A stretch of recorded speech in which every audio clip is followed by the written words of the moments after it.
There we go. All right. Welcome, everyone. Good evening to M.I.A. Thank you for joining us this evening. I'm Robert A. Douglas. I'm a co-facilitator along with Clarence Jackson. Pastor Jax is a co-facilitator of the M.I.A. support group as well. Clarence. What's up, everybody?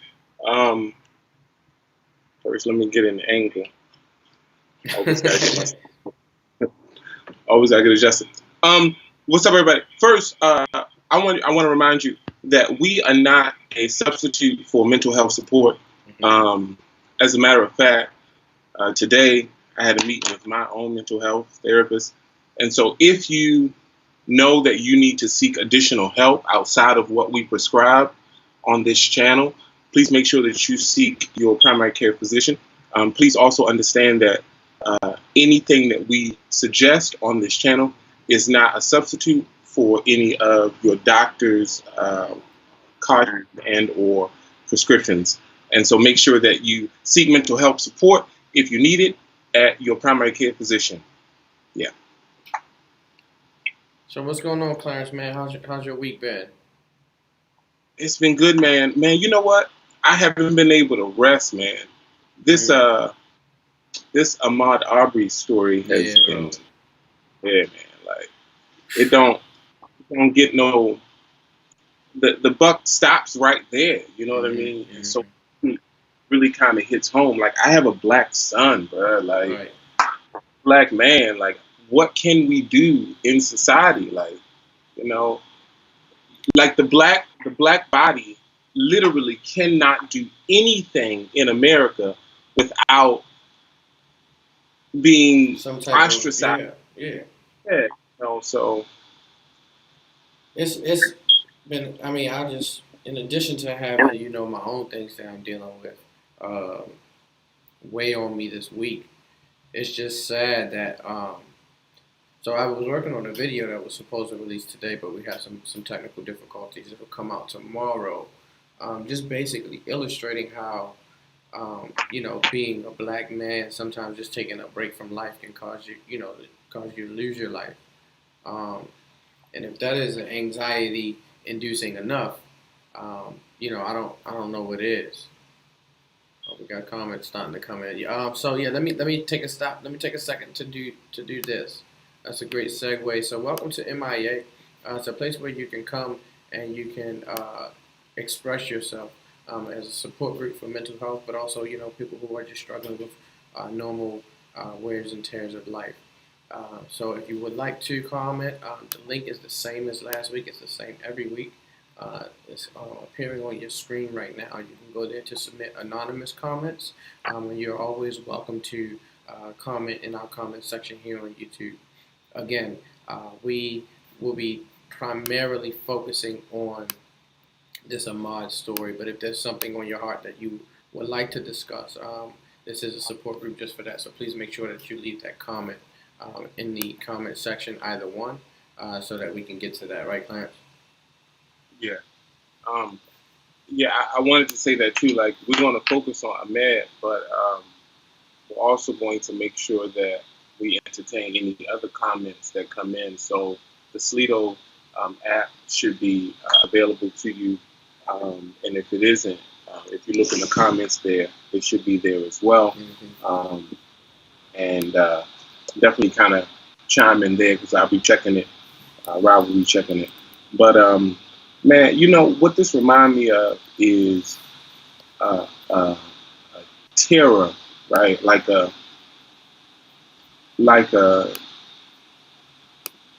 redream or redress born Jim Crow. And as an educator, explain that. Yeah, so as an educator, I pride myself in making sure that my students understand the black struggle, the African diaspora, however you like to term it. I pride myself in making sure that my students understand that. And so with that being said, here you have these young boys being criminalized by a system that was set up to, destroy them.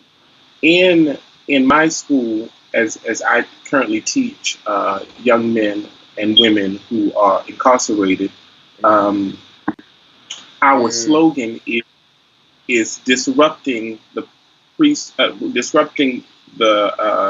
school to prison pipeline. pipeline. Okay. My slogan when we deal with this is disrupting the preschool to prison pipeline, because you're learning that a lot of these students are not just being conditioned in public school, but Mm, if you go to the right preschool, many of these kids are being preconditioned in the preschool, and yeah. so say that because my son was in a program where the teacher called me one day and said, "Mr. Jackson, I just wanted to let you know that Coy has been hanging out with the bad crowd." Now, at the time, Coy was 4 years old. Okay. How can you, at 4 years old, Be with the be bad hanging crowd. How can you out? even be bad at four? The bad crowd. What's the bad crowd at 4 years old? Wow. And so I was perplexed, like, and so the very next day, I albeit I don't had think people just, understand the root that sets, you know, yeah, in somebody. You know, it's deep. because It's like, I've had you experiences with that myself, but I'll wait to share. I wanted you to finish. know, I want to hear that because it's like you're raising these kids and you think that not only are you raising your own children, but you're helping children in your classroom, and your kid is being identified as a member of the bad crowd at Hmm. 4 Right. in school. And so it was shocking to me, man. I had to make a lot of life changes and a whole lot of life decisions to make sure that my child did not continue to follow in that trajectory.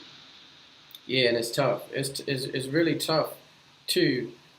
Being an educator and being somebody who works in a field where it's a public service, but it's just not a space for your kid. You're right because of like the things that you just talked about. I remember, bro. I remember vividly, bro. I um I had walked to the library. I was probably like 10, and it's in my book. It's in Fertile Concrete, so you guys can fact check this. This ain't made up. I was walking to the library, and then this white couple got with junkies. They came out of like nowhere with like chains with like the little master locks at the end of it, like the Nah, big bulky chains. Like yeah, go ahead. where like they about to wrap it around my neck. Like where you think you going, nigga? Like, and I'm like, that's the first time I ever seen anything like that in my life. Like I ain't even because I wasn't a big movie guy or anything like that. So that was the first time I ever like experienced it before I even got to know anything about it. But it was the norm. So if you want to know what happened at the end of that story, go ahead and find my book Fertile Concrete. It's a great book. But it's crazy that had I been another kid, I'm not sure that kid would have lived. Yeah. Because I was street savvy and because I know, because when fight or flight hits me, I tend to fight instead of try to flee. Had it been somewhere, or had it been someone who froze, because there was no adult around to save me. It was. So it's crazy, man.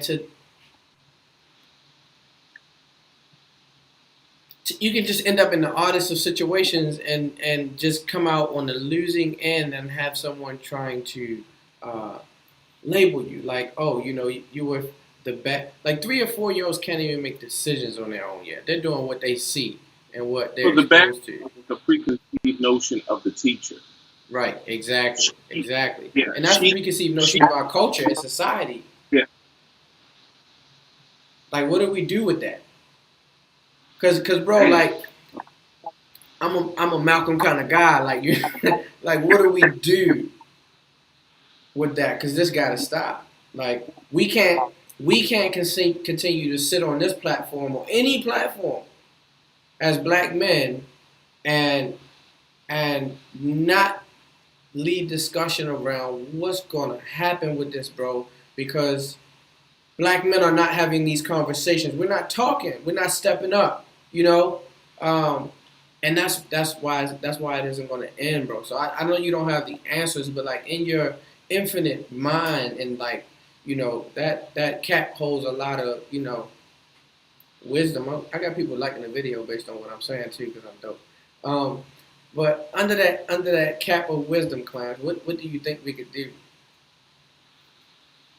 Well, the first thing I think that black men have to do, and black men that's specifically, because see, here's why I'm saying this.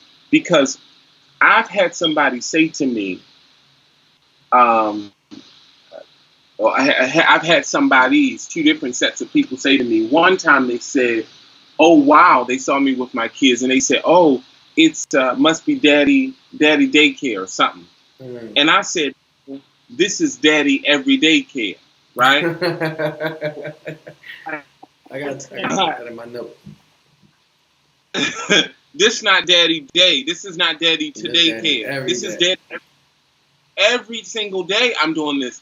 But then so I had somebody else say to me, wow, I see more men in our generation with their children now than the older couple said than they've seen with in their generation. And so Mm-hmm. in our generation, the men that we hang out with and the people that we see, they're trying their best to take care of their children. They're doing their very, very best to be able to supply and support and provide.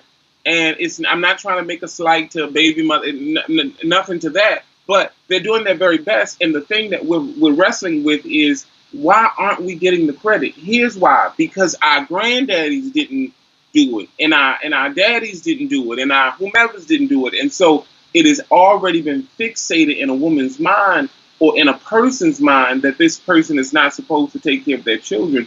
Even when you look at the legalities of the situation, think about how the laws are set up, where in which if a woman shows up at court and the man shows up at court, if he doesn't look the part and speak the part, albeit he's a hardworking, diligent man, if he doesn't look the part and speak the part, he's not going to get the upper hand and or equal rights as the female would. So what I'm saying is even the court system is set up to fail the black man. And so it's not just a what can we do, it's a systemic, it is a situational issue that we're combating against. And so Yeah, oh, I yeah, huh? I'm sorry, go I ahead. know I went off on a tangent, but I don't want to misspeak on the fact that it doesn't just start with us. It starts with the system. But There is a no, I system. disagree. I just disagree, and that's okay. Um, but I wholeheartedly think, and I agree with you about the system 110%. Um, I I have disagreements about the mentalities of women and things like that. I agree with certain parts and disagree with certain parts, but I think the overarching um, takeaway is that we keep saying you talked about those generations. Our grandfathers didn't do it because they were talking about the system. Our fathers didn't do it because they were talking about the system. We can't keep talking about the system and saying, "Oh, because I'm taking care of mine, I pass the buck on the responsibility for the community." No, like, and I don't have an answer as to where we should begin, but it definitely don't begin with, saying the same things that the past generations have been saying. And I think that contention from women, I agree because I think like I'm feeling my way through fatherhood, but I think I'm a pretty good father. But I'll never meet the standards of whoever. A lot of people, not to say my kid's mother, just anybody, right? Because everybody has a different standard of what a father is. So we need to gel together as black men and create a standard as to what black manhood and black male lives and black lives, period, actually means instead of like what it sounds like. Does that make sense? What do you all think in the We need to hear from you guys. Let's talk to you. Because we can do this all day, but I want to hear you guys. Amber Smith said there is a ton of research on the school to prison pipeline that you talked about earlier. Julius was talking about your situation earlier. He said that is rough. I wouldn't know how to get past that in terms of the work you do and that situation. Amber Smith said, I agree, protests are great and all, but people who hate us don't care about us marching. That's a good point.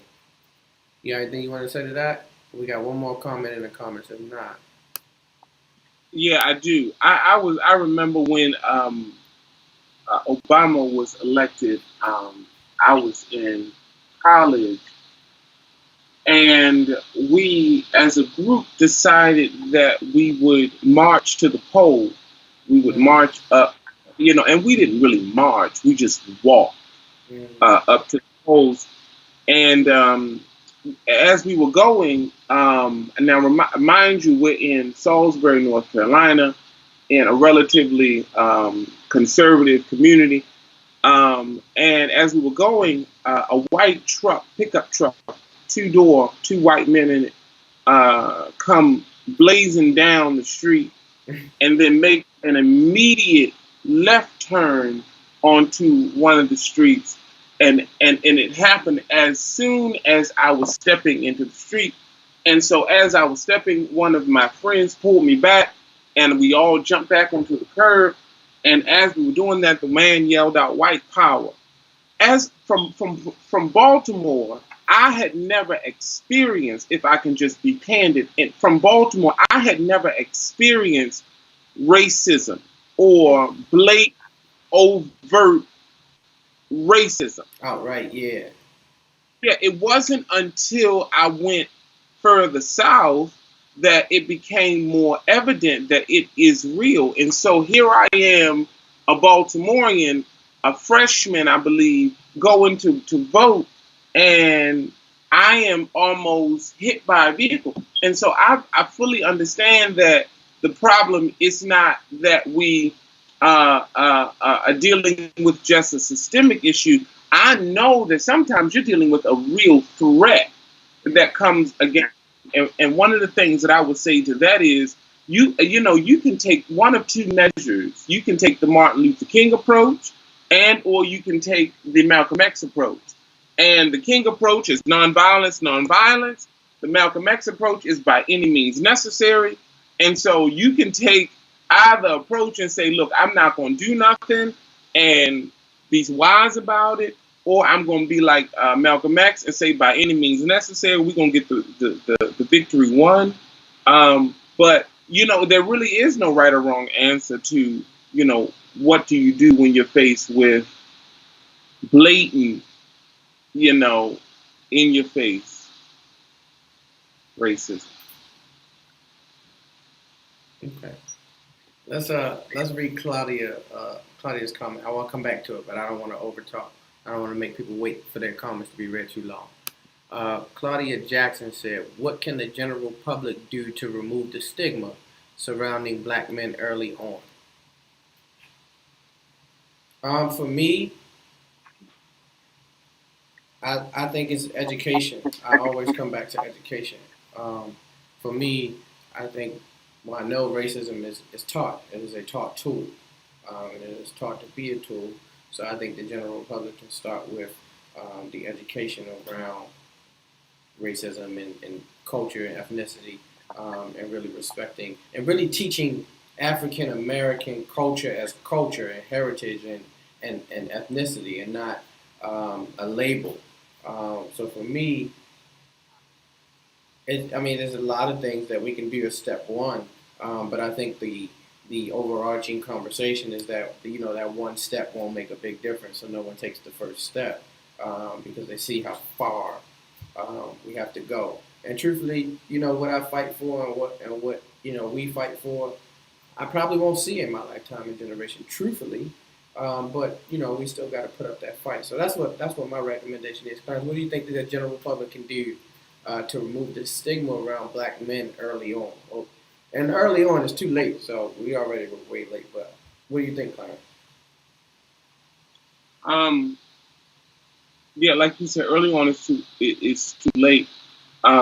Here's the problem that we have. I believe there's a book that's called "Raising Our Daughters, Nurturing Our Sons," or something of that nature. Mm-hmm. In the community, we have been conditioned to raise our daughters, make them responsible. They know how to cook and clean and iron and do and sew. And the son, most he can do is play the video game. Mm-hmm. And so, how many of our sons are 30 and 40 living in mama's basement where the daughter is married and doing her thing, etc.? And I know that that is not the custom, but it is a case. And so, when you think about what can the general public do to remove the stigma, the early stigma around young black boys, what they can do is start raising your sons and your daughters. You know, with my son, I have him cleaning the bathroom. He's 5. Not only does he have to pull the trash, but he got to clean the bathroom because.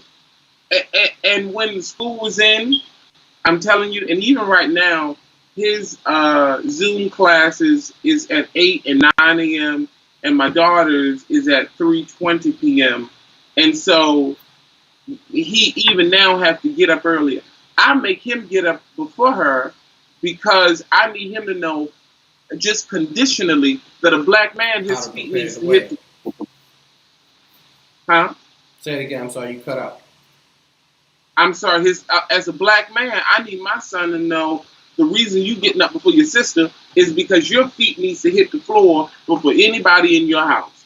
Your wife's feet don't need to get up first. Your kids' feet, you need to be up, handling your business. By the time your wife get up, you would have already gone through your morning rituals. The only reason I'm doing that is because I want to make sure my son understands that as a black man in society, you have to be 2 steps ahead to get half as much.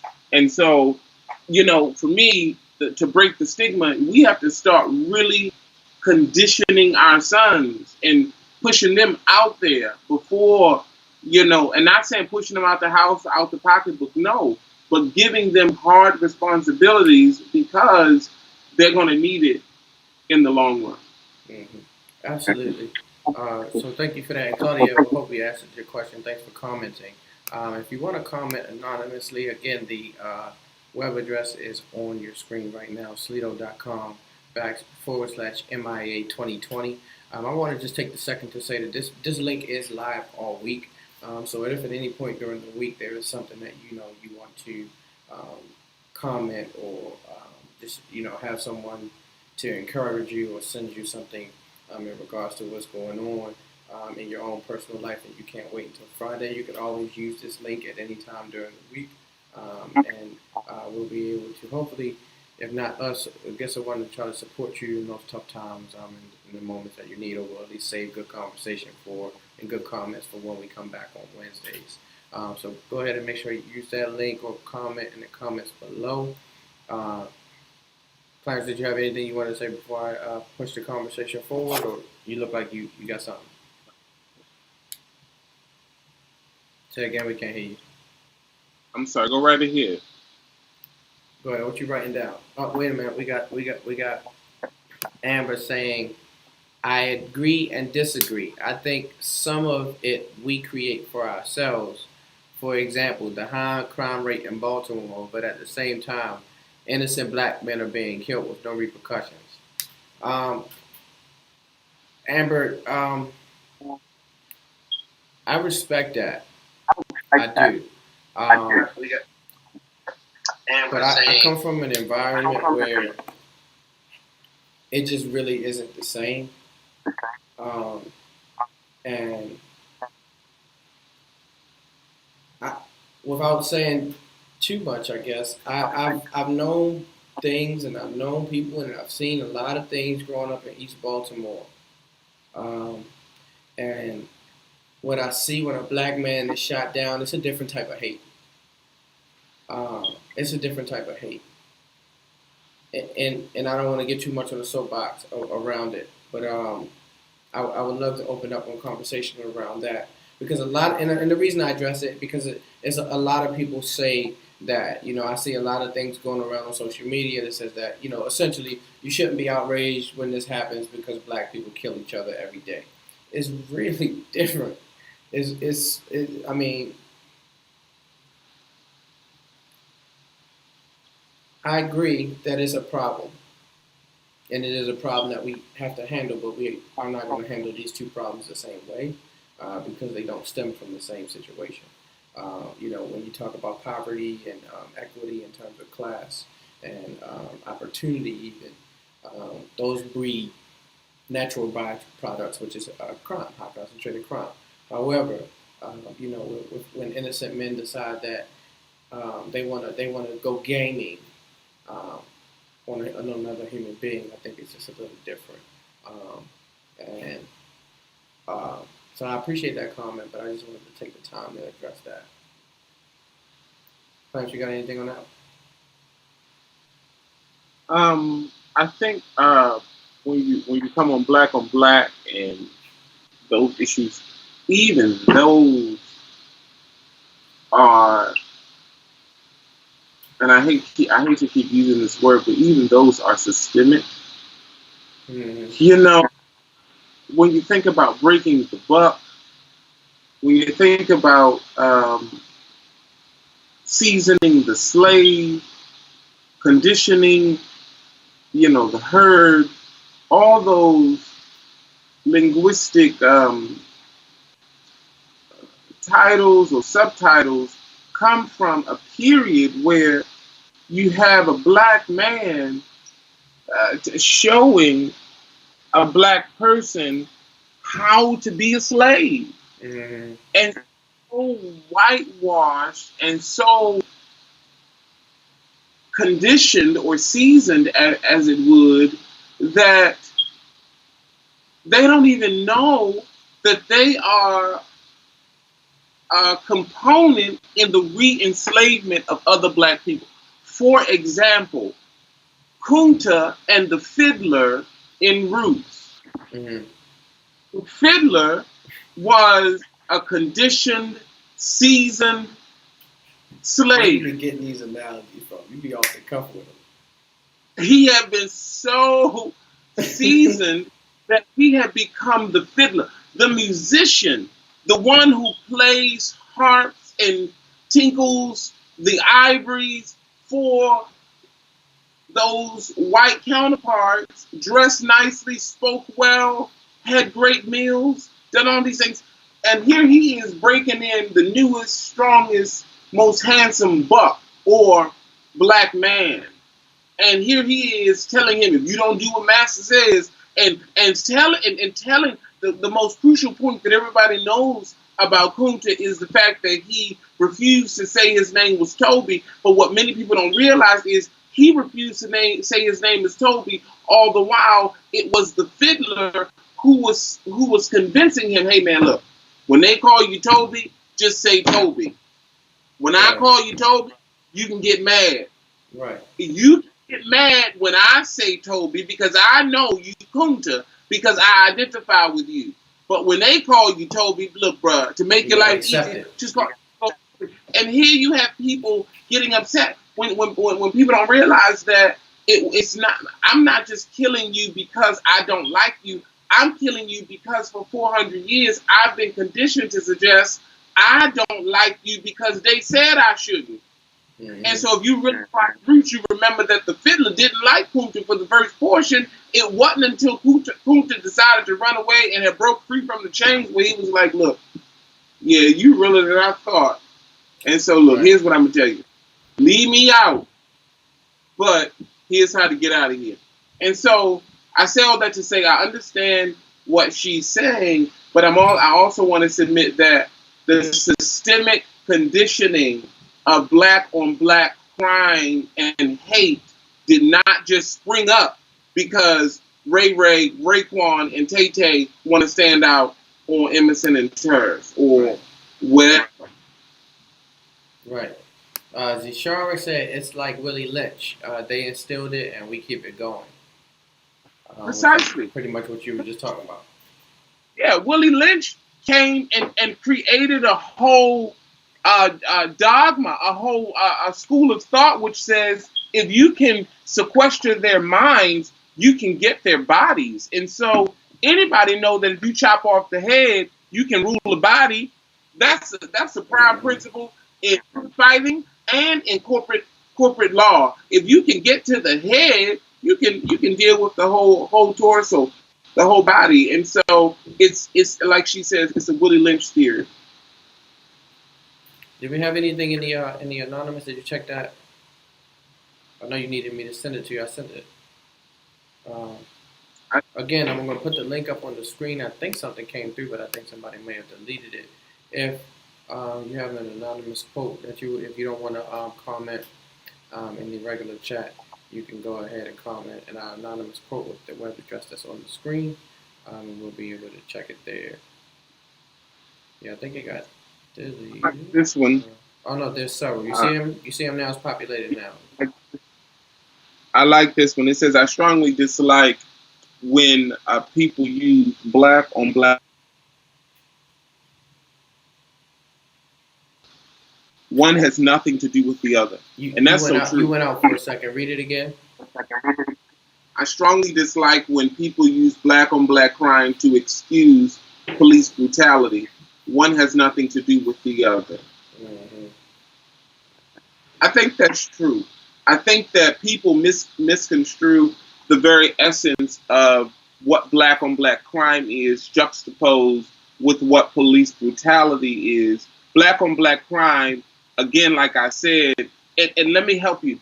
Black on black crime is systemic. So is police brutality. Because when you think about police brutality, you have to think Hey about CJ, not, CJ, huh? don't look at Yeah. the producer. Look at the camera. We need you in the camera. When police brutality, you're not thinking about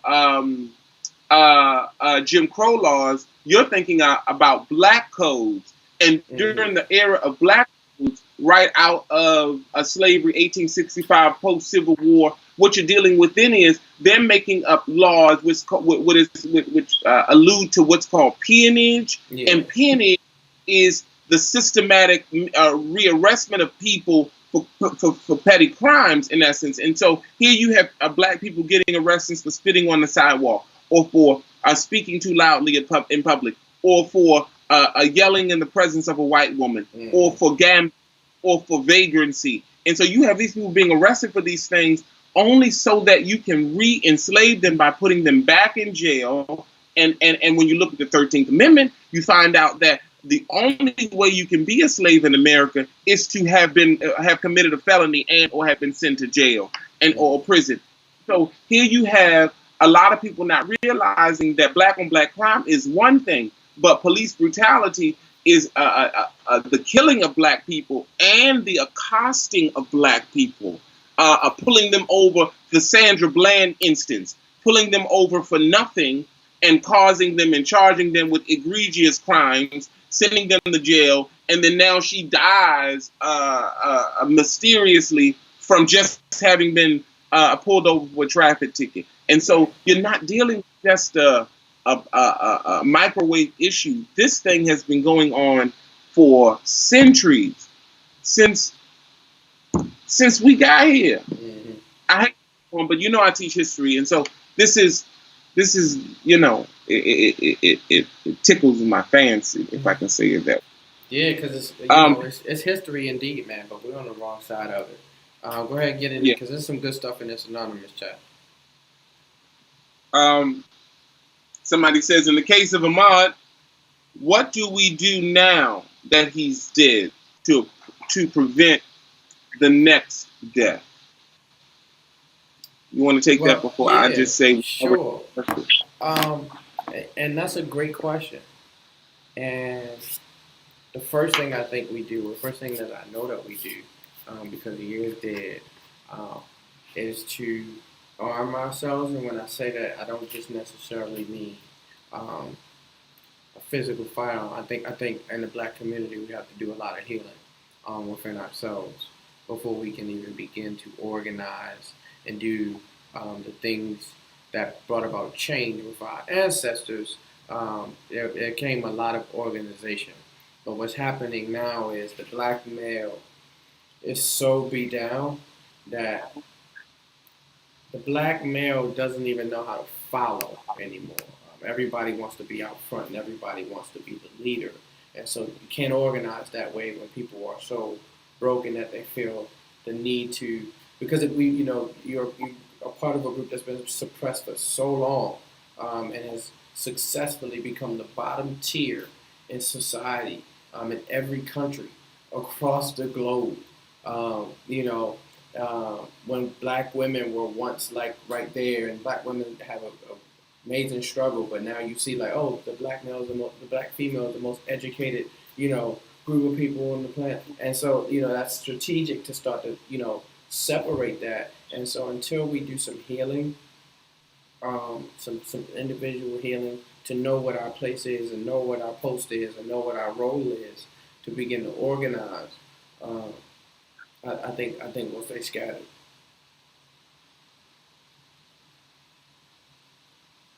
I think here's the thing. We've already protested. I agree 100%. I would just add this. We've already protested. We've already seen our black president. Um, we've already, done all the requisite things Mm-hmm. that somebody from the outside looking in would say, now what? So here's what I think that we do now. We get on one accord, and what I mean by that is, I know I see on social media all the time that people who are supporting black businesses are dissatisfied. Black people who are supporting black businesses are dissatisfied with the service that they get, and you find them saying, "This is why I don't support black businesses," etc. Instead of criticizing them, challenge them. Say, hey, let them know in the business, hey, I'm used to a certain kind of service. I want you to stay in business. Here's what I think needs to happen. But we need to get on one accord because if we don't, we're going to be surpassed by other races that are beginning to populate us in droves. We're no longer the minority, Right. and soon we won't be in the race at all because we won't be the majority, and we won't be the minority either. And Right. so, what we have to realize is the black race in America and the black dollar is becoming obsolete. And so, what we do now is we get on one accord. We start supporting each other. The other thing I'll say is we start supporting conferences. Like for example, when the COVID lifts, when the pandemic lifts, when we host a conference, me and you, or you and I, those of you who are here and liking and sharing, you need to make sure that you buy the tickets. Not Right. because you had our pockets, but because you want to make sure that you're getting resources from the people who can identify with you the most. And so it's a cycle, a circular thing. And I think that the only race that hadn't figured it out yet is us. Yeah. Sorry. I was having a quarantine issue. My son was having an issue. I gotta address this. I gotta address this comment real quick, man. Um, somebody said that they missed part of what I said, but that statistic is true. Are you implying that black women being the most educated is causing these issues with the killings of black men? Absolutely not. I apologize if that's what you got from my comment. My comment was that though it is true that black women are, in fact, celebratorily the most educated group specifically in this country. What I was saying is the media's depiction of that and the messages that they portray are to intentionally separate the black man and the black woman in terms of social status. That's all I meant by that comment. But Tiffany Cross says that it's just a new generational toxic form of racism. Yeah, I agree. And we have to do something to make sure that we disband that and make sure that we progress and leave our lives and our society better for our children. As Clarence gets the other anonymous questions together, I just Clarence, show him your shirt real quick. I don't got no sweatstands this week either. I ain't even need this jacket, bro. I'm good this week. These are Go M.I.A shirts. If you would like, I'm going to put the link into the chat. If you would like a Go M.I.A shirt, please make sure you get that. They'll have different colors to select from as well. I'll put the link up shortly. But I know you all want one of these, so make sure that you get them. Um, ASAP so that you can join with us. Clarence, you Yeah, got something? yeah. I got several somethings. Um, the miseducation of the Negro woman is our problem. It's not the antithesis of our problem. We're not saying that it's because of the education of the Negro woman that the black man is facing the problem that he's facing.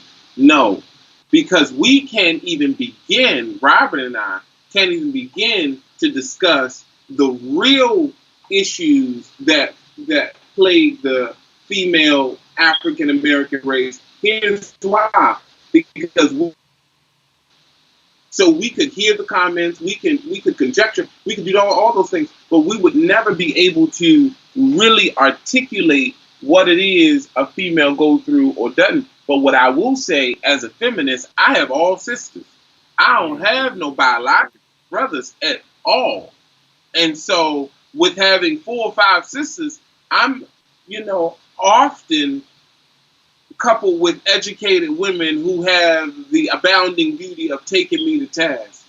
And I Right. have to sit there and hear this verbal bashing and deal with it. But I say all that to say that no, we're not saying that there's a cause and effect here within our community. We're saying that there are things that outside of our control that has placed us where we are. But let me get back to these anonymous. Somebody says, hang on. Somebody, wait a minute. I saw it. My name was in here. I should have screenshot it. Somebody is deleting comments. Yeah, I And think somebody's commenting and deleting. I don't like it. Because I That's just saw throwing them my off. name. And what I'm going to do for whomever that is, know this. I'm going to start screenshotting it. And that way I'll have it as it goes. So There goes. I'll read one. It says, I work as an educator, and I feel like black boys are always the least likely population to receive praise and awards, and I have to be cognizant of it. Yeah, I think, and I've seen that too, but I know that black boys also tend to strive less, but that's another issue within itself as well.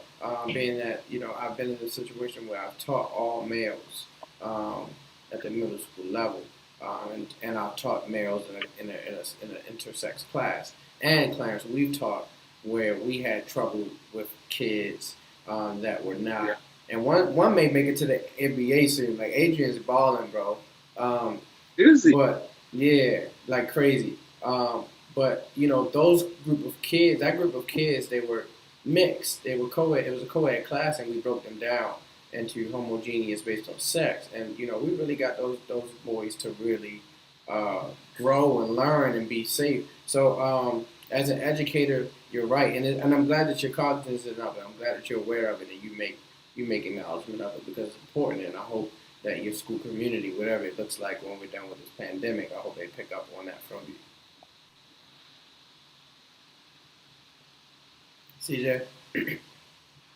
Next one. Yeah, I support you in your plight. Educators don't wear capes at all. We wear chalk stains, and so I appreciate what you're going through. But what I would say is continue to struggle. Our kids, our children need a whole lot more than our presence. They need our talent, our time, and our treasure. And so, give as much as you can. I know it's taxing on your family and on your life, but give as much as you can because they really do need it. And I think you said you teach troubled youth. I'll reiterate this 1,000 times. I teach in the juvenile detention center, and so I see it. And this past week I lost a student to gun violence. And it's hard because you remember seeing them in class, although they were in jail. You remember seeing them in class and you try to speak well of them and speak into them. And to know that you get an email that a specific student was killed in DC, it's like, man, and so I share with you in that struggle. Mm. Do you want to read the other ones? Yeah.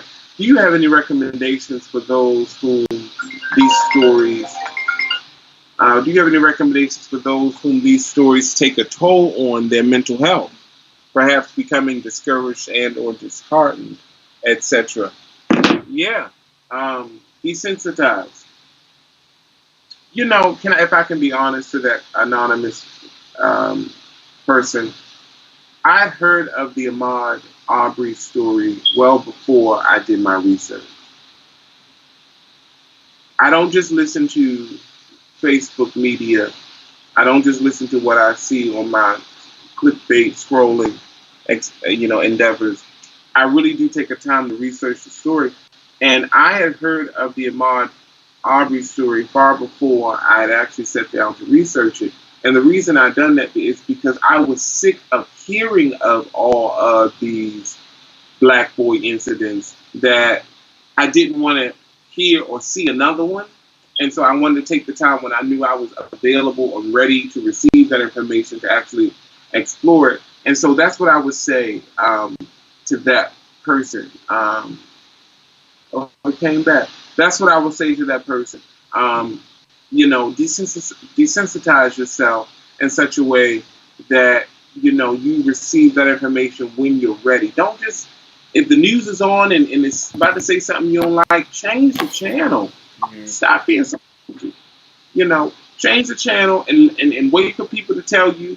Is that something you want to hear? Then you'll do your research. But that's how I would encourage somebody to not take it to heart by changing the channel. All right, bro. We got a lot of these anonymous messages. Let's get through them because we got to get back to the regular comments too. All right. I strongly dislike when people use black people. You don't got to rush through it. I just want to make sure we get through them. Make sure we give them all adequate attention. Okay, I want to. Here's that one that we thought was deleted has come back as researchers. Yeah, my phone died, so it's all you. Yeah. It says, "I hear you, Clarence, but what does that have to do with the killings of black men for no reason? It don't have nothing to do with that. Nothing. You're absolutely positively right.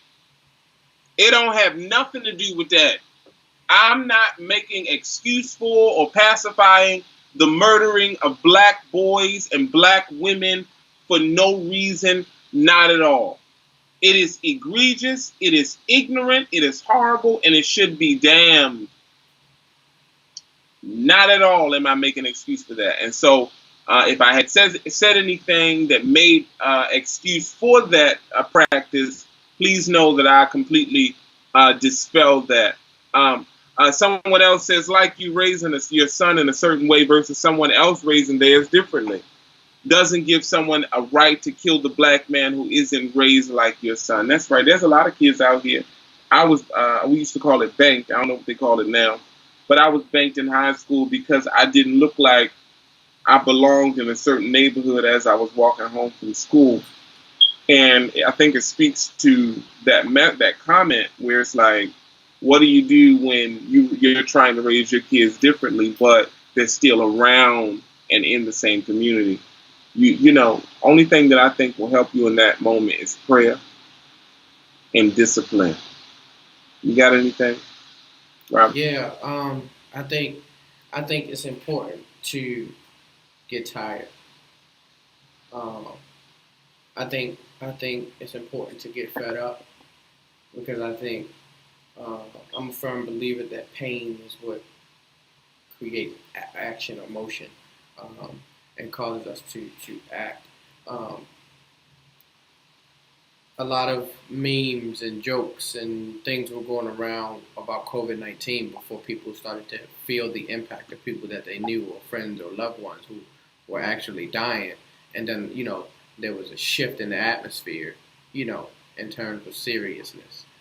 So I think recognizing the impact, really researching the story and not just going on what the media portrays, but to get educated and get involved. This is what we thought to do. What could we do? We could start this platform to start bringing about healing, and eventually, who knows what it will turn into. But it's something we got started. That's the important part. We got started on something. So I think everyone has to get started on something, and collectively it'll all come together and take form and take shape to what we need it to be. in order to be able to take control of our community and ourselves. Yeah, yeah. It's no better time than now. I saw a meme today that said, if you don't come out of this quarantine with your business plan written, your side hustle started, your school application completed. If you haven't come out of this quarantine with nothing, if you haven't done anything, I think that you're probably the only person in America who is wasting the quarantine. That's funny that you say that, because I see a meme that says like, don't let people like you posting these memes make you feel like you're supposed to be accomplishing the impossible. You might need some It's rest, not. and I agree with It's both. not impossible. I do agree with both. I don't think that you should have the 501c3 written unless you've been practicing. If that's the last thing that you were supposed to do, and you got all the articles and all the nuts and bolts to finish the 501c3, and you just been sitting on it for 2 years, then I'm saying to you, you wasted the quarantine. If for the other person you've never read a book, really, and you're saying now I'm home from work, you don't even have. I've read more books from Audible than I have in seminary, in undergrad, etc. I've read more books just listening to them while I'm cleaning the house and other things. And so I'm saying everybody should find something. Tomorrow, my skinny behind is starting at 6 a.m. My new exercise class with my trainer. I don't need to be toning up, but it's something else because I'm on the quarantine. So I need to do my best. And so at 6 a.m. tomorrow, I'm be up on Skype or whatever, working out, trying to get my body right good. for the That's summer. Really good for your mental health. Yeah, absolutely. I think that's what. Let me tap out these real quick. Am I missing something?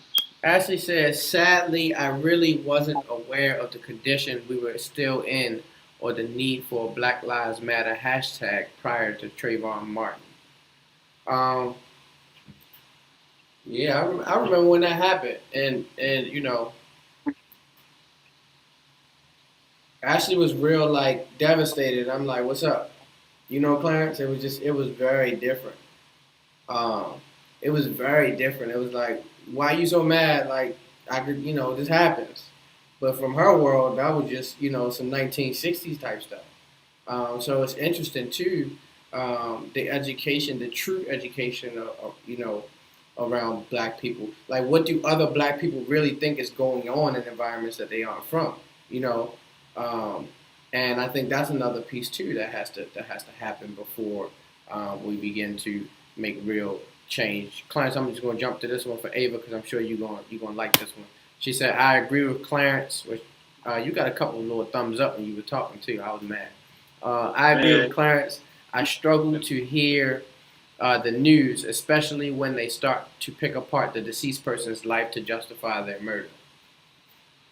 Yeah, that again, that's media ploy and tactic, right? When they start to pick apart someone's life to say that they were a poor person, that's essentially building a case for you to not be as upset when the verdict of not guilty or some type of lesser sentence comes.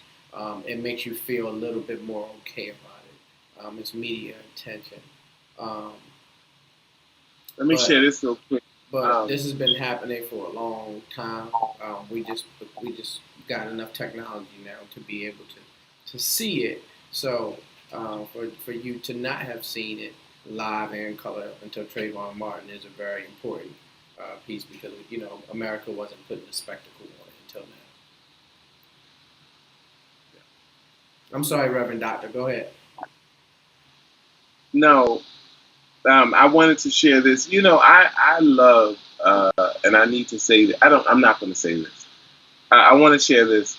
Someone says, I disagree with Clarence, and they say, thank you, Robert.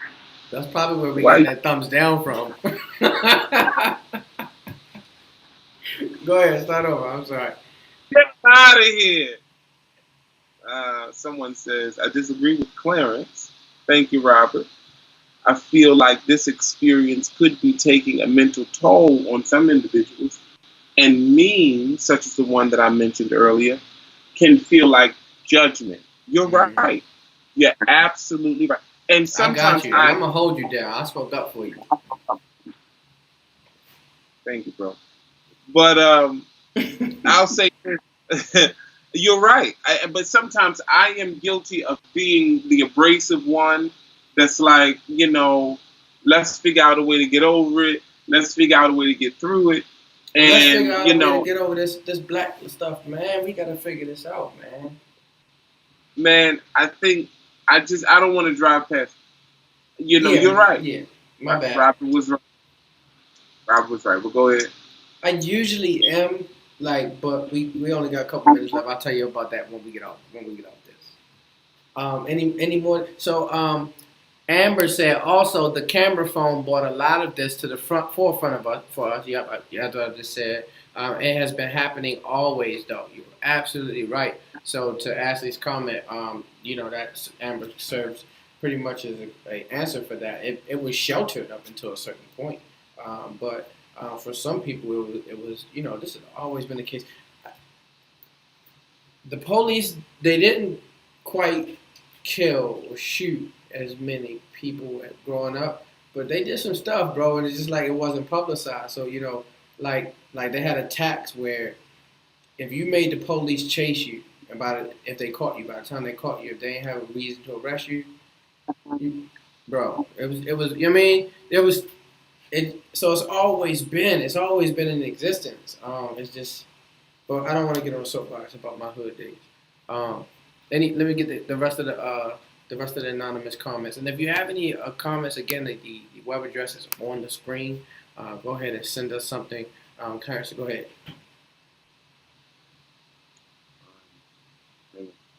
I I read Is all that mine. that's all? Okay. My phone dead, so I can't see it. All right. If we don't see any more comments, we're going to go ahead and start to close with Clarence's mental moments. Again, thank you for joining us this week. We hope to see you here next week and every week as we plan to, obviously take this to the next level each and every week to make sure that this is a great experience for everyone who comes and spends their hour with us on Wednesday evening to begin to, be made whole and really grow together and really experience mental healthness and mental wellness together. Um, so I don't see any more comments on my end. Clarence, do you see any on yours? Let me just check here. Oh, one more. Mm. Oh wait, more. Oh, two more. What should a single mother say to her son about police brutality and being safe in America? You want to Mm. start, or you want to take it? What should a single mother say? I'm not a single mother, but I am a father, and I'm still trying to figure out what to say. Um, because my son looks at me like Superman, and honestly, I am. Um, well, in my opinion, I am. But how do I tell him? How do I teach him? Um, because my son doesn't live a life that I live. He doesn't come from poverty. He's not going to learn the lessons that I had to learn the hard way, the traumatic way, right? But um, how do I teach him something uh, like that? How to exist in a world like this? And I don't know. I just try to live an example that I hope he emulates, and he tries to emulate. So I know um, it's intentional, and I'm also careful of what I say around him because I'll share this really quickly. When the coronavirus first hit, I said to my son because I was hearing commercials and things, and I was like, oh, they're just trying to induce fear. And then later on, I heard my son not talking to me to say to someone else when he heard about President Trump talking about Corona. Oh, he's just trying to make everybody afraid. So he automatically embraced that, right? Because it was an expression of mine. So we talk about how racism happens and things like that. There's a surefire example. So in terms of that, we can make sure that we're always a great example for the one that's emulating themselves after us, and really go from there. What you got, CJ? And CJ, before we end out, I just want to thank you, man, for wearing a jean jacket today, man, so that nobody saw my stains. That's bro right there. That's like people. You love me, man. Yeah. Thank you. I appreciate that. But But make sure I you had oil your shirts though, and these don't sweat. I look good this week, so you know what, bro. it was leaking, yo. I You was know. My anxiety was through the roof last week, first of all. But go ahead and close us out with your mental moment, Clarence. man, you was leaking.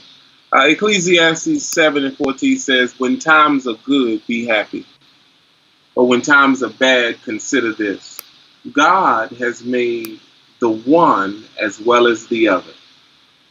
Therefore, no one can discover anything about their future."